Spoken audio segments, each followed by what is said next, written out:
It's lovely to be with young people. Really most encouraging.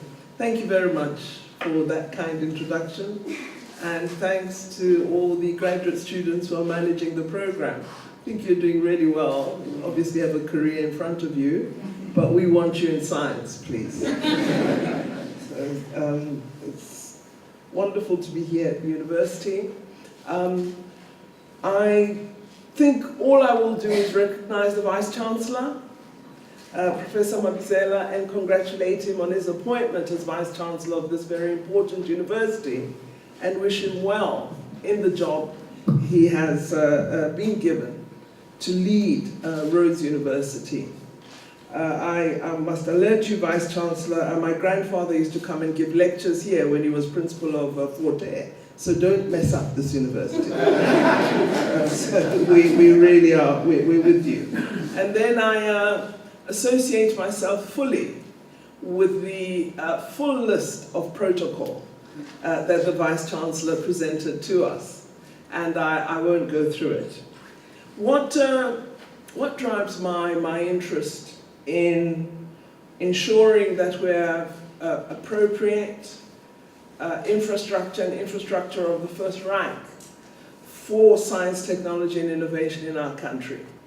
Well, it comes out of an experience I had in 2009 when I was appointed, to my surprise, because I was enjoying education, I was appointed Minister of Science and Technology, and I thought, what am I going to do? This is tough. So I decided that what I would begin doing was to meet every senior manager in the Department of Science and Technology headquarters in Pretoria. And I said to them, tell me whatever you'd like to tell me as minister. So of course, you know, the ones who talked a lot, I thought I'm going to get rid of him. And the one who didn't have anything bright to share, I thought, well, I won't meet them again. Then this young senior manager came to tell me about her experience as a postgraduate student in science. And she said, I hope, as Minister of Science and Technology, you are going to address this problem. She said when she was a student studying for her PhD, there was a particular piece of equipment that was necessary to her advancing her research work. And as she was approaching the months in which she would use the equipment broke down. And it was the only piece of machinery that would allow her to do her work. She said that the only place where this particular equipment was repaired was Paris, France. And therefore, it was sent away. For 6 months, she had to sit and twiddle her thumb. And she said, Minister, I hope you're going to change this. And I thought equipment is going to be one of my priorities. So I've met her from time to time, and so far she hasn't been particularly awful to me. She's been very nice. I think I'm doing what she wished. But one of the things I know we've not yet properly addressed is while we are placing equipment in the various institutions throughout the country, we're not training the technicians who will maintain it. And we would like to get to a point where for each of the laboratories we support, we actually have persons trained within them who are technicians who can maintain the equipment. Because we've discovered that it's not just the postgraduate students who must do their masters and PhDs. It's also those technology-trained individuals who must be in the laboratory maintaining the equipment. And this is a task that I now want to pay even greater attention to, because I wouldn't like, as we have in Cape Town where I live, to have rust on our equipment. We must have people who can take care of it properly and give them the training opportunity to be able to help us to maintain our equipment. But anyway, now that I've finished my ramble, let me say what I wanted to say. I'm really pleased when I observe the field of nanotechnology and the manner in which it has developed very, very well in South Africa. And this progress is more exciting given the fact that we began just a few short years ago to invest in this particular field of science. We published our National Nanotechnology Strategy in 2005, and that was the first step in entrenching this science in our country. Since then, we've been hard at work establishing a series of programs to advance the objectives of our strategy. The establishment of the Nanotechnology Innovation Center based at Mintech and the Council for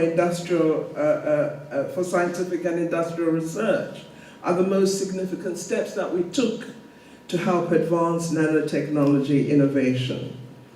These steps were then complemented by programs focusing on expanding the nanoscience and nanotechnology research base.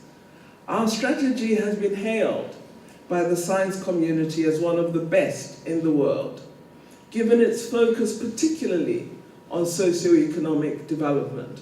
So we're not investing in nanoscience because we want people to be doing high-level research with the most complex scientific equipment. We actually are committed to looking at whether nanoscience can play a role in socioeconomic development in our country. Our strategy aims to address our challenges in the areas of water, the areas of health, and the areas of energy, as well as to give a competitive edge to some of the country's strategic industries, such as mining and minerals, advanced materials processing and manufacturing, as well as chemicals and bioprocessing. What this means then is, alongside our relationship with universities and science councils that host these programs, we are also hoping that the institutions we support develop relationships with the industries I've referred to. So if you have equipment of this kind and you don't have a relationship with the pharmaceutical industry, we're going to ask you questions. If you have equipment of this kind and you're not developing partnerships with the mining sector, we're going to ask questions. If the automotive sector is not enjoying support or interest from you as it develops more complex motor cars, we'll ask questions. So the link between universities, science councils, and industry is a very important link that I believe must be pursued. Our strategy not only advances our national technology missions that we identified early on in 2002, but also strengthens our integrated industrial focus in government. As you know, we have the IPAP, the Industrial Policy Action Plan, which refers to the sectors in the economy and industry that I have referred to, but we also have the National Development Plan, which devotes quite a significant proportion of its chapters to addressing innovation and technology opportunities for South Africa. So what we are seeing is the work we began many years ago is fitting in very neatly to the way that the government is beginning to think of the future South Africa. We believe that nanotechnology has an extraordinarily important role to play in shaping our future. And so for the young people sitting here, you are shaping our future. And remember that all the time. I always say, I wish I was a young person in South Africa, because I would have the opportunity to create a new world. You are really lucky, because kind of South Africa you're going to build with the skills you acquire from professors such as Professor Nyokong is an incredible South Africa. And what makes you even more fortunate is that it's not just South Africa you're going to contribute to, you're going to contribute to Africa being far, far better than it's ever been. What lucky young people you are. I wish I was your age and not aging as I am. I think we can only, at this moment, be proud of what we've accomplished in such a short time. We have produced no less than 170 postgraduate students and published in excess of 1,100 articles in peer-reviewed journals. We have filed more than 20 patents in this area. I am confident that it is only a matter of time before South African developed nanotechnology-enhanced products will enter the commercial market space. We're amongst a few countries to have established a formal nanoscience teaching program. This is a master's program in nanosciences that was founded in 2012 and that had its first cohort of students graduating in this present calendar year. The program was championed by a consortium of 4 universities, the University of the Western Cape, the University of Johannesburg, Free State, and the Nelson Mandela Metropolitan University. It's touted as a model for future institutional collaboration in formal teaching programs. All of this has been made possible by a suite of programs the department initiated for nanotechnology development. The National Nanotechnology Equipment Program, the National Nanotechnology Flagship Program, and the Nanosciences and Nanotechnologies Research Chairs. These interventions have catapulted nanotechnology research in the country to a point where we have become global players of note. Our National Nanotechnology Equipment Program in particular has led to the establishment of world-class nanotechnology research facilities in the country. I'm mentioning all these achievements and milestones so that we become aware of what we're doing. Because, you know, we talk so much of the negative of South Africa and very little of its accomplishments. And I'm on a mission to make South Africans proud of themselves. And so I want us to know what we're doing. Hence I talk about it quite often to the degree that I become boring, but I don't mind, because I want to change it. So, we have given birth to the Center for High Resolution Transmission Electron Microscopy. And we've established this at the Nelson Mandela Metropolitan University. This center is among the best in the world.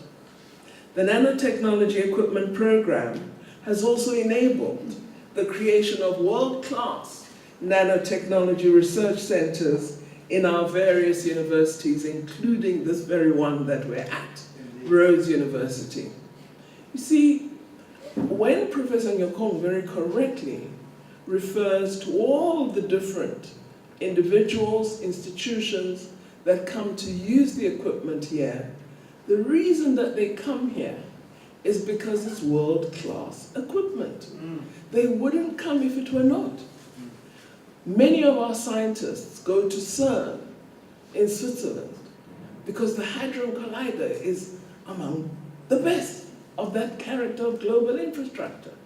Scientists are going to come to Carnarvon in the Northern Cape for this meerkat and the square kilometer array, because that will be global, world-class infrastructure.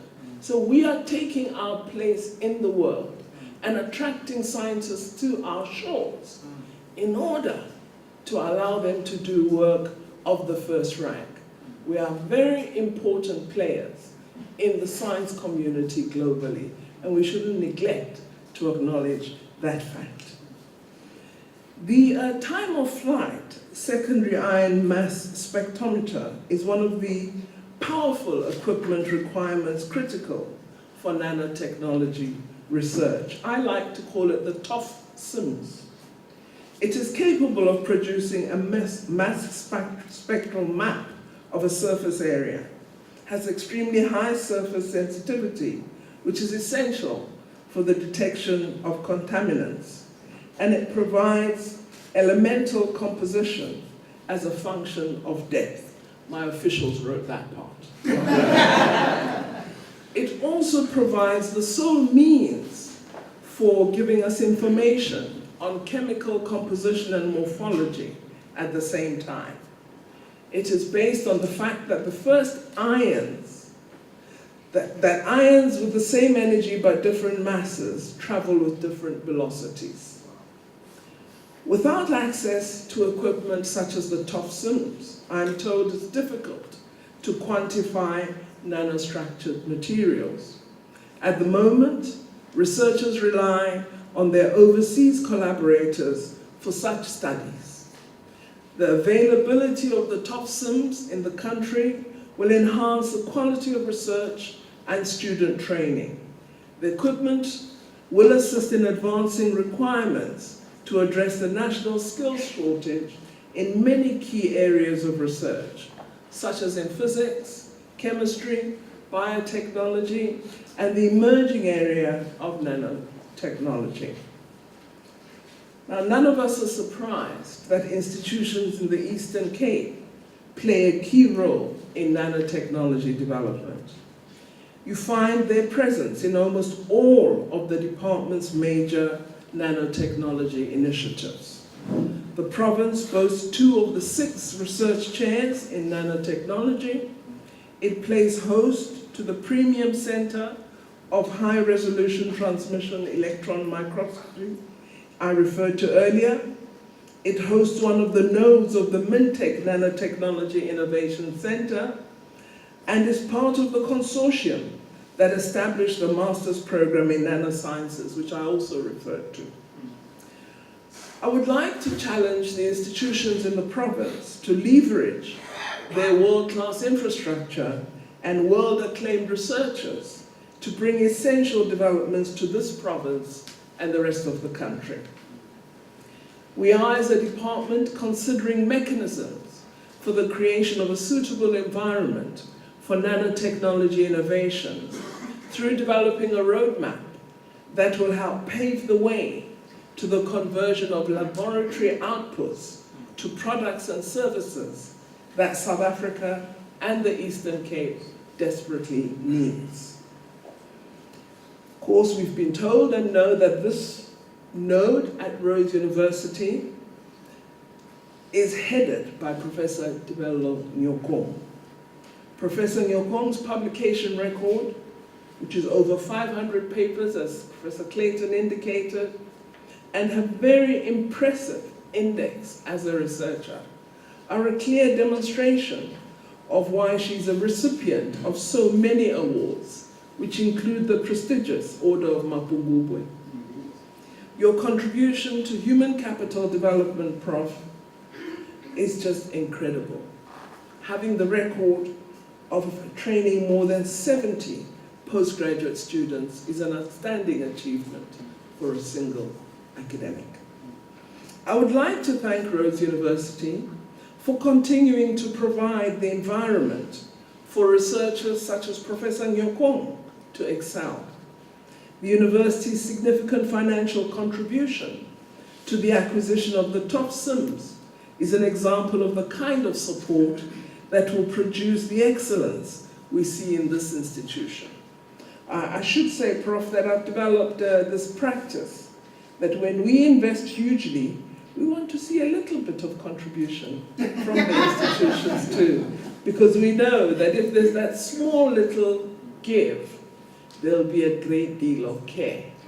If it all comes from us, we think it, we'll think, easy come, etc. So we are compelling a little bit of a contribution, not too much, we'll see about, but we do want a bit. So it does come from our practice. I would also like to appeal to the university to ensure that the equipment that we're going to unveil today becomes an asset that supports research not only in this institution. Make sure, as has been promised and indicated with other equipment, that it is available to researchers from all over the country and helps them to advance their research work. I would also like to call on researchers throughout the country, through Sarah, to use these facilities.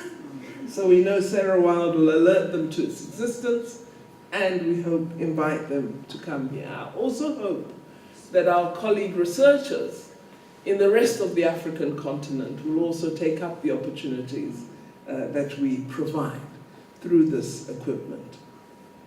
So, Vice-Chancellor, I'm extremely happy to be back at this wonderful institution, and I'm really pleased that you invited me to play a small part in welcoming the Tofsons equipment to this institution. Equipment acquired through the support of the Department of Science and Technology and the National Research Foundation, with co-funding from the university. I believe it will provide the necessary environment to advance research in general and nanotechnology in particular, and will support our endeavors in making our country among the first rank in research, development, and innovation. I thank you very much for your time.